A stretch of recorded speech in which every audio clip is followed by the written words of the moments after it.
आज का टॉपिक है मॉलिक्यूल्स ऑफ एलिमेंट्स, यानी कि एक एलिमेंट्स का मॉलिक्यूल क्या हो सकता है। जवाब आपको मालूम है? क्या बता सकता है कोई? किसी भी एलिमेंट का जो मॉलिक्यूल है वो क्या होता है, कोई बता सकता है? देखो, कोई भी एलिमेंट है, जैसे hydrogen, nitrogen, oxygen, fluorine, neon, carbon, कोई भी एलिमेंट है, तो एलिमेंट है तो मॉलिक्यूल से मिलके बना होगा, और मॉलिक्यूल है तो मॉलिक्यूल किससे मिलके बना होगा? एटम से मिलके बना होगा। ऑब्वियस सी बात है ना? तो इसका जवाब आपको मालूम है ऑलरेडी, लेकिन और देखते हैं कि इसमें नया क्या है ना? चलिए, तो एलिमेंट्स का मॉलिक्यूल क्या होता है आपको मालूम चल गया, क्योंकि एटम से मिलके मॉलिक्यूल बनता है, फिर मॉलिक्यूल से मिलके आपका एलिमेंट बनता है, या फिर आप बोल दो मैटर, या फिर सबस्टांस, कुछ भी बोल दो, बात सेम है, ठीक है। लेकिन हालांकि इसके बारे में आपको मालूम है कि मॉलिक्यूल क्या होता है एक एलिमेंट का, लेकिन इसके बारे में और देखते हैं कि क्या लिखा हुआ है। देखो, पहला पॉइंट लिखा हुआ है ना कि the molecules of an element are constituted by the same type of atoms. बहुत बड़ा बात लिखा हुआ है यहाँ पे भी। देखो, फिर से पढ़ रहे हैं, समझना इस चीज को। The molecules of an element, the molecules of an element are constituted by the same type of atoms. Break करके पढ़ोगे ना, थोड़ा रुक रुक के पढ़ोगे ना, हर एक चीज समझ में आ जाएगा। फ्लो में पढ़ोगे, ये साइंस है, साइंस में भी खास करके केमिस्ट्री, और केमिस्ट्री में खास बात एनसीईआरटी का टर्म है, तो समझ में तो एक बार में आता नहीं है। तो इसको ब्रेक करके थोड़ा उसके बारे में सोचोगे, उसके बारे में ध्यान लगाओगे तो बिल्कुल समझ में आता है ना? अब जरा समझो इसको, इसका मतलब क्या हुआ? इसका मतलब ये हो गया कि किसी भी एलिमेंट का जो मॉलिक्यूल होगा ना, किसी भी एलिमेंट का जो मॉलिक्यूल होगा वो एक ही जैसा होगा, एक ही टाइप का होगा। एग्जाम्पल के तौर पे यदि हम आपको बोले कि देखो भाई, हाइड्रोजन जो है ना एक एलिमेंट है, आप एग्री करते हैं इस बात से कि हाइड्रोजन एक एलिमेंट है, ठीक है?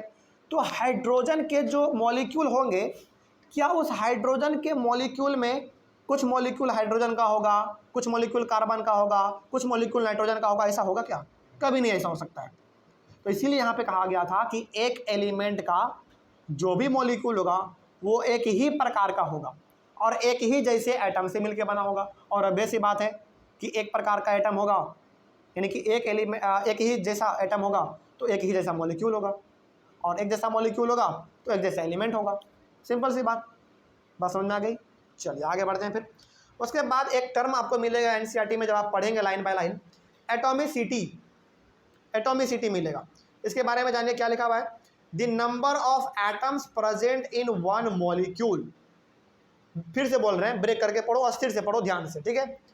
The numbers of atoms present in one molecule of an element is called its atomicity. इसका मतलब ये होगा, समझिएगा ध्यान से, हालांकि आपको बहुत बात तो समझ में ही आ गया होगा। लिखा हुआ है the number of atoms present in one molecule.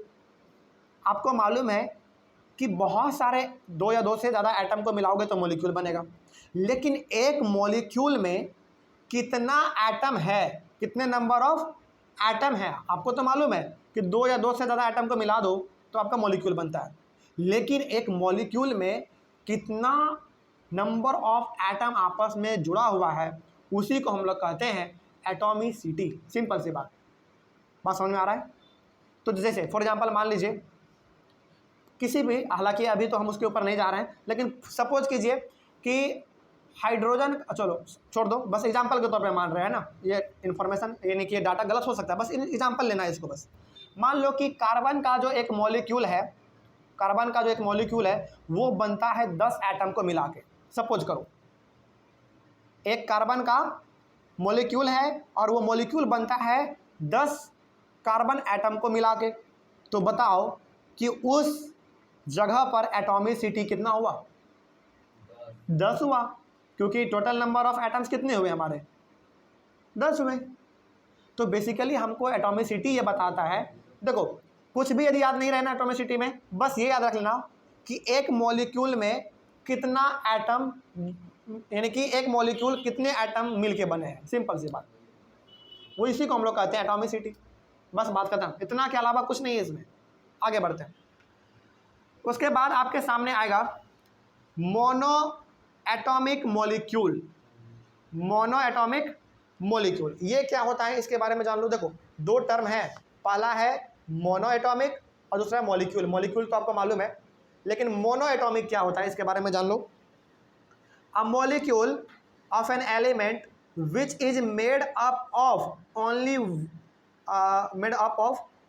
One atom. यहाँ पे वन छूट गया है, आप यहाँ पे वन डाल दीजिएगा, ONE1। तो वही बात यहाँ पे लिखा हुआ है कि the molecule of an element which is made up of only one atom, यहाँ पे वन छूट गया है, बस उसको आप वहाँ पे लिख लीजिएगा, only one atom, is known as mono atomic molecule. तो जो मॉलिक्यूल केवल और केवल एक ही एटम से मिलकर बना हो उसी को हम लोग कहेंगे मोनो एटॉमिक मॉलिक्यूल। बहुत सारे मिलके बनते हैं, लेकिन याद कीजिए पिछला वाला क्लास, पिछला वाला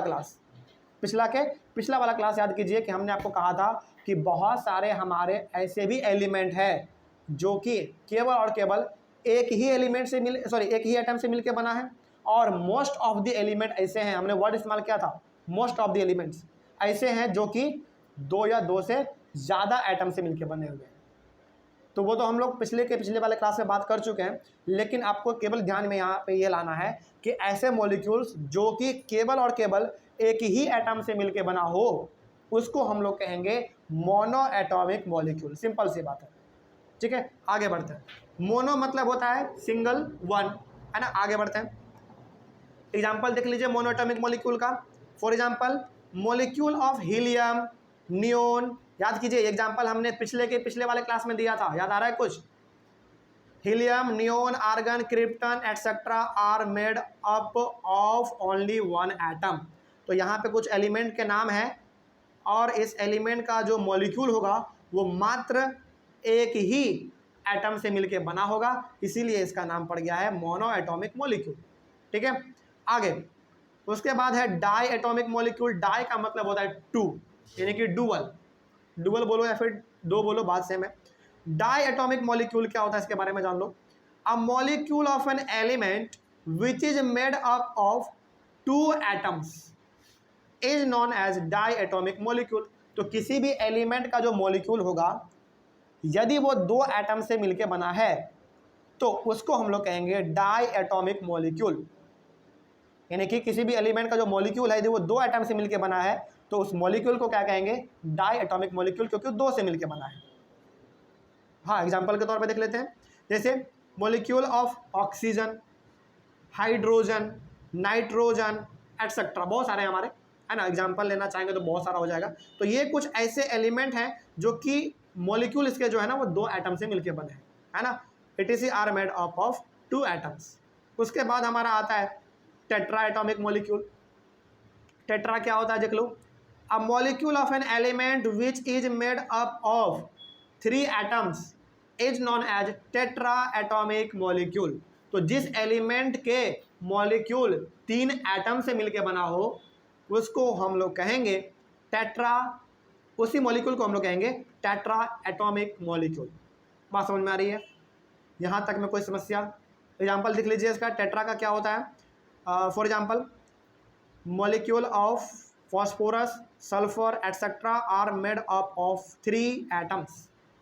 तो ये सारे हमारे हो गए टेट्रा एटॉमिक मॉलिक्यूल। देखो याद रखना बड़ा आसान है ना। यहाँ पे बेसिकली हम लोग ना अभी चार इंपॉर्टेंट टर्म के बारे में पढ़े हैं। पहला एटॉमिसिटी, उसके बाद मोनोएटॉमिक मॉलिक्यूल, उसके बाद डाई एटॉमिक मॉलिक्यूल, उसके बाद टेट्रा एटॉमिक मॉलिक्यूल। बड़ा सिंपल चारों टर्म है, इससे सवाल पूछे जाते हैं तो ध्यान में रखिएगा इस बात को। एटॉमिसिटी बेसिकली क्या था कि एक मॉलिक्यूल में कितने नंबर ऑफ एटम प्रेजेंट है उसी को हम लोग कहेंगे एटॉमिसिटी, सिंपल सी बात। मोनोएटॉमिक मॉलिक्यूल किसको कहेंगे? जिस एलिमेंट के मॉलिक्यूल एक एटम से मिलके बना हो उसी को हम लोग कहेंगे mono atomic molecule. Di atomic molecule किसको कहेंगे? जिस एलिमेंट के मॉलिक्यूल दो एटम से मिलके बने हो उसको हम लोग कहेंगे डाई एटॉमिक मॉलिक्यूल, सिंपल सी बात।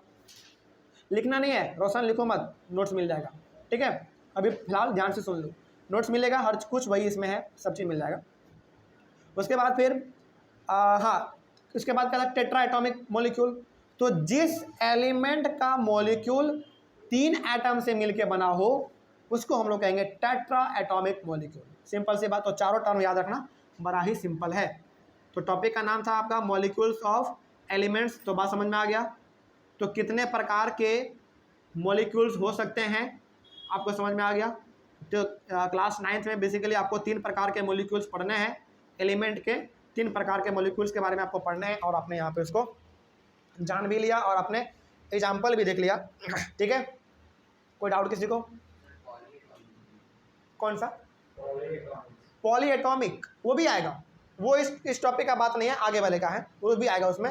पॉली एटॉमिक बोल रहे हो ना, वो भी आएगा, कोई दिक्कत नहीं है, लेकिन यहाँ तक में कोई समस्या नहीं ना।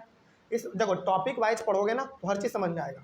तो इस टॉपिक में इतना ही था, तो पॉली एटॉमिक क्या है उसके बारे में हम लोग आगे वाले क्लास में बात करेंगे। ठीक है, चलिए अगले वाले क्लास में हम लोग डिस्कस करेंगे एक नया टॉपिक जिसका नाम होगा मॉलिक्यूल्स ऑफ कंपाउंड्स। ठीक है, चलिए थैंक यू वेरी मच।